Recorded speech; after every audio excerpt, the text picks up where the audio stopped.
एल्यूजन delusion और past के trauma कैसे छोड़ें। सॉरी।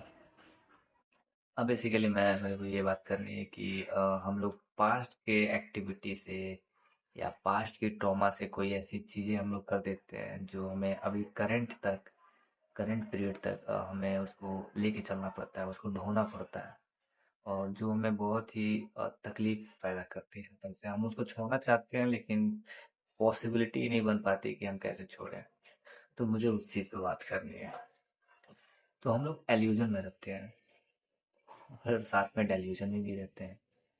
मेरा कहने का मतलब है कि देखो, सिंपल सा फंडा है, मैं बताता हूँ कैसे छोड़ना है। लेट इट गो सब कहते हैं, पर समझ में नहीं आता है करना है कैसे। मौत जो होती है वो एक एब्सोल्यूट नेचर होती है उसकी, और उसे किसी से भी फर्क नहीं पड़ता है। और सबको आनी है मौत, तुमको भी आएगी, मुझे भी आएगी। और हम सबने एक्सेप्ट कर रखा होता है इस चीज़ को कि हाँ मौत आएगी, यार यार इसको एक्सेप्ट कर लिया, ठीक है मर जाना है मेरे को, आज नहीं कल मरना है, कल नहीं परसों, जब टाइम आएगी मर जाएंगे, ठीक है। भाई बाहर बहुत सो रही है, और देखो थॉट्स आते हैं तो शेयर करने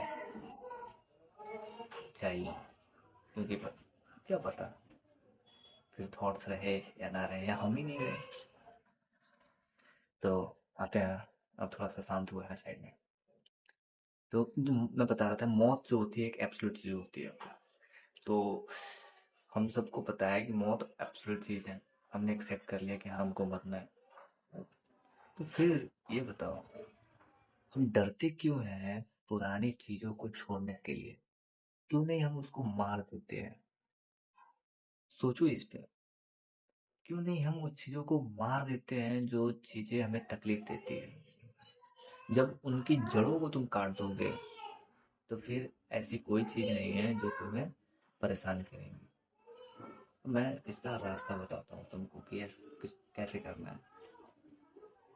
सिंपली खुद को जज मत करो, अपनी फीलिंग्स और अटैचमेंट को ऑब्जर्व करो, और ऐसे बिहेव करो जैसे कि तुम्हें फर्क नहीं पड़ता है किसी के, तुम्हारे पास्ट की एक्टिविटी से फर्क नहीं पड़ता है तुमको। अब फर्क नहीं पड़ने का मतलब ये हुआ कि उसकी जड़ें जो हैं पुरानी एक्टिविटीज की, और जो तुम्हें परेशान कर रही है, उसकी जड़ें कमजोर होने लगेंगी।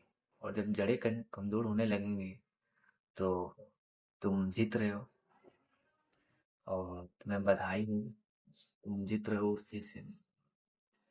तो कोशिश करो, कोशिश करने वालों की कभी हार नहीं होती।